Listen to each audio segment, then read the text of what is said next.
Après l'éclairage de Thomas sur le local comme stratégie de résilience, place à notre séquence pour ou contre, pour confronter cette vision aux critiques et inquiétudes qui existent encore. Pour ou contre cette affirmation, le local, c'est une forme de protectionnisme ou de repli. On fait d'abord un tour de table, vous dites pour, contre, et puis ensuite vous pourrez développer. Et ben on commence par vous, Mathias. Alors, je pense que c'est effectivement une forme de protectionnisme, et je pense qu'il faut l'assumer, mais en revanche, c'est pas du tout une forme de repli. Donc choisissez pour ou contre. Contre. Ok, très bien. Moi, je pense que c'est contre, en effet. Je pense que c'est pas une forme de repli, de s'ancrer localement. Moi, je voulais faire aussi la même réponse de Normand, mais je choisis contre pour la même raison, je pense.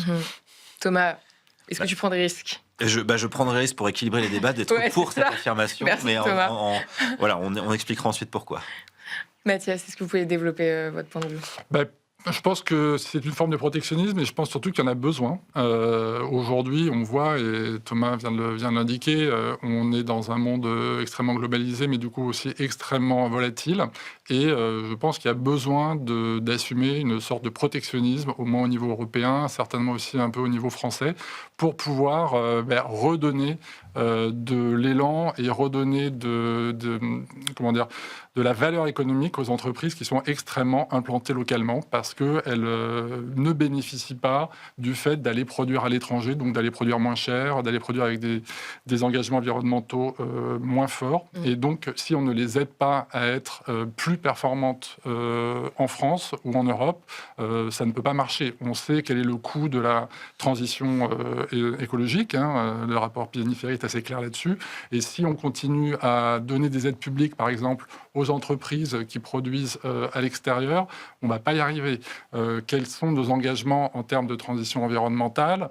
Pareil, si l'ensemble des entreprises qui essaient de faire bien en France ou en Europe ne sont pas avantagées pour pouvoir bénéficier finalement d'une sorte d'avantage compétitif à faire ce qu'elles font, je pense que ce sera très compliqué. Mais par ailleurs, je pense que le protectionnisme, c'est surtout protéger ce qui a de la valeur chez nous. Ce qui a de la valeur, c'est notre savoir-faire.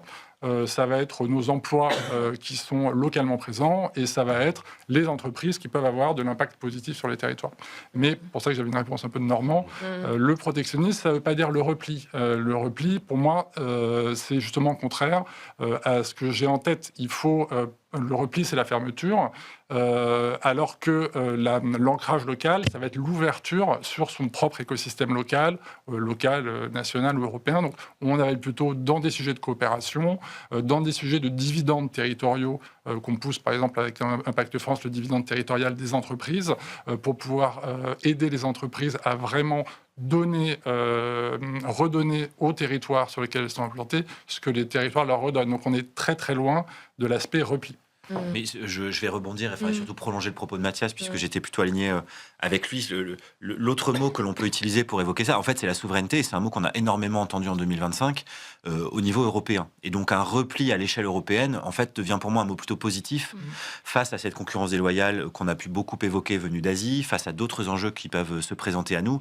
Et ce repli-là, il aura vocation à créer des opportunités nouvelles, d'autant qu'on a quand même la chance d'être sur un marché, le marché européen, qui est très envié, qui est très dynamique, très qualitatif. Il y a aussi un effet de volume avec la quantité de personnes qui vivent sur ce territoire européen.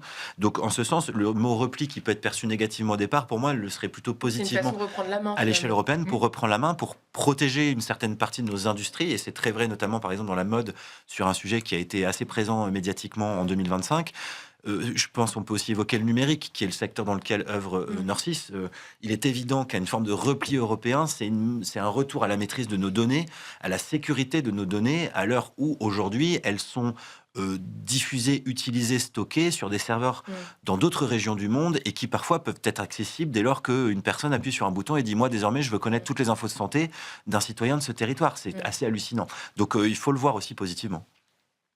Annabelle. Oui, mais après, moi, je pense qu'il faut sortir aussi d'une vision binaire qui opposerait le local et le global, parce que quand on regarde qu'est-ce que le local ou qu'est-ce qu'un territoire, on se rend compte que ce sont des échelles tout imbriquées qui dépendent les unes des autres. Donc, quand on parle d'énergie, être à l'échelle européenne, c'est déjà avoir une forme de souveraineté qui est intéressante. On parlera tout à l'heure d'alimentation. Là, l'alimentation, c'est plutôt à des échelles régionales qu'on peut les imaginer. Donc, le fait d'opposer local et global, c'est peut-être, faut dépasser cette opposition, parce qu'on sait que les chaînes de valeur sont toutes dépendantes les unes des autres, et que viser l'autarcie, de toute façon, c'est une utopie ou alors une dystopie, c'est impossible, parce qu'aujourd'hui... Utopie chez vous. On s'y connaît. Mais on avait notamment lancé des travaux qui mesuraient l'autonomie alimentaire de nos villes ou l'autonomie fabricante de nos villes. On est sur des chiffres à 2-3%. Donc on se rend compte qu'on est très très loin d'être à 100% et d'avoir des territoires fermés sur eux-mêmes, quelle que soit l'échelle.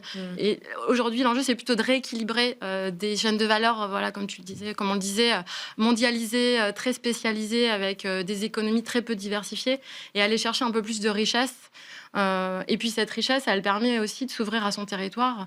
Et les entreprises qui nous disent s'être ancrées dans leur territoire, pas juste installées, mais vraiment ancrées, on voit qu'elles ont été chercher de la rencontre, de la sérendipité, de la créativité, et qu'au final, en se confrontant aux contraintes du territoire, qui peuvent être des contraintes de filière, de foncier, on va aller chercher de nouvelles formes de relations, de nouvelles coopérations. Et ça, c'est des compétences que les entreprises peuvent même utiliser ensuite à l'international. On a vu des entreprises avoir des filières très vertueuses sur les filières du commerce équitable. C'est des filières de coopération, de connaissances mutuelles qu'on peut aussi trouver sur des distances plus longues, en fait. Donc au final, on peut dépasser cette opposition. Et pour moi, travailler à une échelle territoriale, c'est s'ouvrir et développer plein de nouvelles compétences qui sont déterminantes demain pour l'avenir des entreprises. Moi, j'ai illustré le sujet en rebond sur le thème de l'alimentaire qu'on a commencé à aborder, qui est un sujet sur lequel on travaille beaucoup au cabinet. Pour moi, le local, c'est une forme de reprise, de maîtrise et d'empouvoirment, comme on dit, parce que quand on pose la question aux citoyens, ils nous disent quand ça vient d'à côté de chez moi, ils le mettent à un niveau supérieur d'ailleurs au bio dans les critères aujourd'hui de sélection. Et moi, je l'ai vécu quand j'étais en Vendée chez Fleury Michon. Quand tu passes tous les jours devant le terrain agricole de l'agriculteur qui est là, tu vois comment il travaille, tu sais s'il utilise des pesticides ou pas au quotidien, et tu as l'impression, non seulement en achetant ces produits, non seulement de faire en sorte qu'il puisse rester là et continuer de faire perdurer son exploitation, c'est un attachement presque émotionnel au territoire, mais c'est aussi une façon d'avoir un peu plus de maîtrise, ce qui se passe près de chez moi versus ce qui se passe très très loin, même si aujourd'hui on travaille tous sur des cahiers des charges, mais quand on fait des productions à l'autre bout de la planète, c'est plus difficile d'avoir une maîtrise au quotidien. Et donc c'est une forme de reprise en main.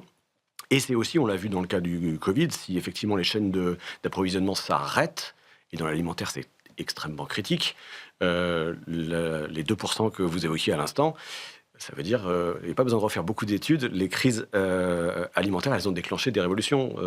Donc le fait, demain, sur une entreprise qui s'approvisionne dans une échelle très globale versus locale, s'il y a une rupture d'approvisionnement, une fermeture de frontières, on est certain que c'est le local qui va être favorisé par rapport à l'international. Et donc cette entreprise-là se fragilise versus celle qui a travaillé localement. Oui, donc le vrai risque, c'est d'être dépendant de chaînes de valeur mondiales. C'est une affaire de gestion du risque, absolument. Mais ça pourrait être vrai sur une échelle plus locale, la dépendance, puisqu'on pourrait imaginer, même en France, un contexte climatique, par exemple, qui verrait s'effondrer les rendements de production agricole sur certains types de denrées qui sont distribués partout dans le territoire. Et si l'entreprise en question n'a qu'un seul fournisseur sur cette zone-là, alors elle va être en très forte tension. Donc, même en étant dans des échelons des chaînes de valeur assez courtes, il faut quand même avoir une forme de diversification pour se prémunir du risque. Et ça, c'est vrai au niveau national comme au niveau international, en fait.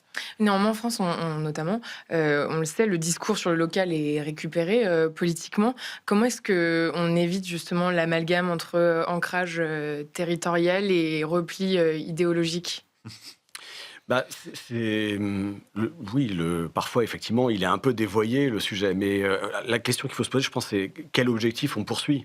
Effectivement, si l'objectif, c'est l'autonomie alimentaire, il n'y a pas de sujet, en fait.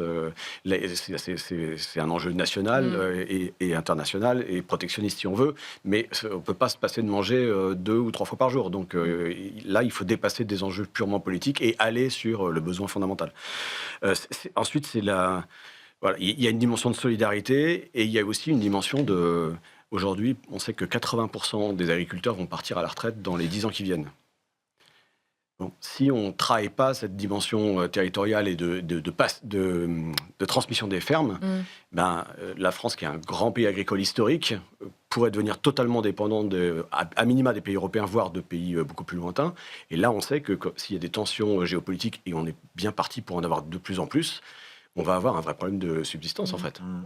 Je pense qu'il y a... Annabelle aussi voulait réagir. Ah, mais... pardon.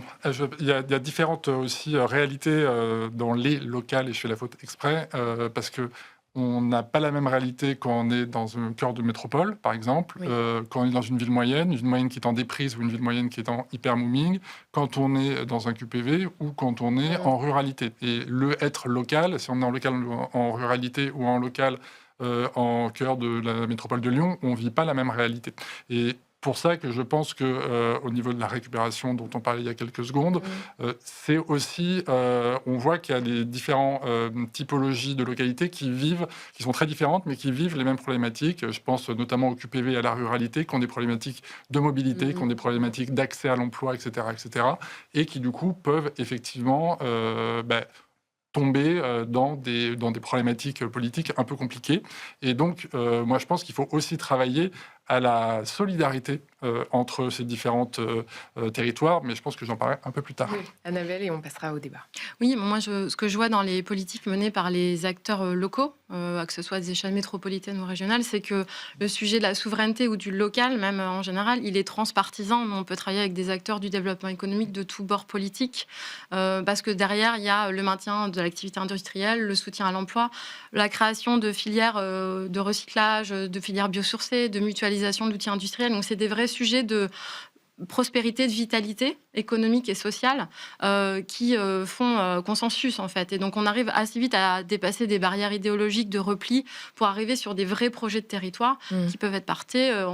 Le Grand Lyon est un bel exemple de développement économique par des élus verts comme des élus d'autres colorations politiques dans d'autres métropoles. Donc, pour moi, il y a toute une partie aujourd'hui de la classe politique qui a compris une certaine dimension des enjeux du local et qui dépasse, en fait, cette approche, on va dire, de repli, de protectionnisme, de peur, qui peut être vraiment la version presque là, peut-être la plus infime de ce concept. Merci beaucoup à tous les quatre. On passe tout de suite au débat.